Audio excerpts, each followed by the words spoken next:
Hello friends, ಇವತ್ತಿನ ದಿವಸ ನಾವು 8ನೇ ತರಗತಿಯ ಗಣಿತ ಪಠ್ಯಪುಸ್ತಕದ ಒಂದು ಚರಾಕ್ಷರವುಳ್ಳ ರೇಖಾತ್ಮಕ ಸಮೀಕರಣಗಳು ಈ ಪಾಠದ ಲೆಕ್ಕಗಳನ್ನ ಬಿಡಿಸ್ತಾ ಇದ್ದೀವಿ. ಪ್ರಶ್ನೆ ಹೇಗಿದೆ ನೋಡಿ.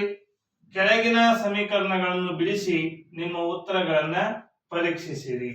ಹಾಗಾದ್ರೆ ಮೊದಲನೇದಾಗಿ ಇಲ್ಲಿ ಕೊಟ್ಟಂತ ಸಮೀಕರಣದಲ್ಲಿ ನಾವು ಏನ್ ಮಾಡಬೇಕಾಗಿದೆ, ಚರಾಕ್ಷರಗಳ ಬೆಲೆಗಳನ್ನ ಕಂಡುಹಿಡಬೇಕಾಗಿದೆ. ಚರಾಕ್ಷರಗಳ ಬೆಲೆಗಳನ್ನ ಕಂಡುಹಿಡಿದು ನಾವು ಮಾಡಿದಂತಹ ಲೆಕ್ಕದ ಉತ್ತರ ಸರಿಯಾಗಿದೆಯೋ ಇಲ್ವೋ ಅನ್ನೋದನ್ನ ಪರೀಕ್ಷಿಸಬೇಕಾಗಿದೆ. ಹಾಗಾದ್ರೆ ಮೊದಲನೇದಾಗಿ ನಾವೇನ್ ಮಾಡೋಣ, ಚರಾಕ್ಷರದ ಬೆಲೆಯನ್ನ ಕಂಡುಹಿಡಿಯೋಣ.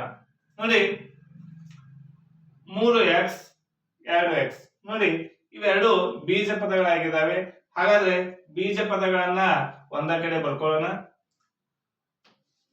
3x ಈಗ 2x ಅನ್ನುವಂಥದ್ದು ಸಮಚಿಹ್ನೆಯ ಬಲಭಾಗದಲ್ಲಿದೆ. ಇದನ್ನ ಎಡಭಾಗಕ್ಕೆ ತೆಗೆದುಕೊಂಡು ಬರೋಣ. ಈ ಸಂಖ್ಯೆಯಿಂದ ಏನೂ ಇಲ್ಲ ಅಂದ್ರೂ ಪ್ಲಸ್ ಇರ್ತಾ ಇದೆ, ಈ ಕಡೆ ಬಂದಾಗ ಮೈನಸ್ ಆಗ್ತಾ ಇದೆ. -2x ಈಕ್ವಲ್ ಟು ಮುಂದೆ ಎಷ್ಟು ಉಳಿತು, 18 ಪ್ಲಸ್ 18 ಉಳಿತಾ ಇದೆ. ಪ್ಲಸ್ ಬರ್ದ್ರು ನಡೀತೈತಿ, ಬಿಟ್ರು ನಡೀತೈತಿ. ಈಗ 3x ರಲ್ಲಿ 2x ಅನ್ನ ಕಳಿಬೇಕಾಗಿದೆ. ಹಾಗಾದ್ರೆ 3x ರಲ್ಲಿ 2x ಅನ್ನು ಕಳೆದಾಗ 1x ಬರ್ತಾ ಇದೆ. 1x ಅನ್ನ ನಾವು x ಅಂತ ಬರೀಬಹುದು. ಹಾಗಾದ್ರೆ x ಈಕ್ವಲ್ ಟು ಎಷ್ಟಾಯ್ತು, x ಈಕ್ವಲ್ ಟು 18. ಹೌದಾ? ಈಗ ನೋಡಿ, ನಮಗೆ x ಬೆಲೆ ಸಿಕ್ತು. ಈಗ ನಾವು ಏನ್ ಮಾಡ್ಬೇಕಾಗಿದೆ, ನಿಮ್ಮ ಉತ್ತರಗಳನ್ನ ಪರೀಕ್ಷಿಸಿ. ಹಾಗಾದ್ರೆ ನಮಗೆ ಬಂದಂತ ಉತ್ತರ ಸರಿ ಇದೆಯೋ ತಪ್ಪಿದೆಯೋ ಅನ್ನೋದನ್ನ ನಾವೇನ್ ಮಾಡ್ಬೇಕಾಗಿದೆ, ಚೆಕ್ ಮಾಡ್ಬೇಕಾಗಿದೆ. ಹೆಂಗಂದ್ರೆ ಈಗಾಗಲೇ ಕೊಟ್ಟಂತ ಸಮೀಕರಣದಲ್ಲಿ ಈ x ಬೆಲೆಯನ್ನ ತುಂಬಬೇಕು. x ಬೆಲೆಯನ್ನ ತುಂಬಿದಾಗ ಈ ಎಡಭಾಗ ಅಂದ್ರೆ LHS ಮತ್ತು RHS ಏನಾಗಿದೆ, ಸಮ ಬರಬೇಕು. ಅಂದಾಗ ನಮ್ಮ ಉತ್ತರ ಏನಾಗಿದೆ ಅಂತ ಅರ್ಥ, ಸರಿಯಾಗಿದೆ ಅನ್ನೋ ಅರ್ಥ. ಹಾಗಾದ್ರೆ ಅದಕ್ಕೆ ನಾವು ಏನಂತ ಅಂದ್ರೆ ತಾಳೆ ನೋಡುವುದು. ಹೌದಾ? ಅದಕ್ಕೆ ನಾವೇನಂತೇಳಿ, ತಾಳೆ ನೋಡುವುದು ಅಂತೇಳಿ ಕೇಳ್ತೀವಿ. ಹಾಗಾದ್ರೆ ಮೊದಲನೇದಾಗಿ ಈ ಸಮೀಕರಣ ಬರೆದುಕೊಳ್ಳೋಣ. 3x equal to 2x plus 18. ಈಗ 3x ಅಂದ್ರೆ 3 ಗುಣಿಸು x.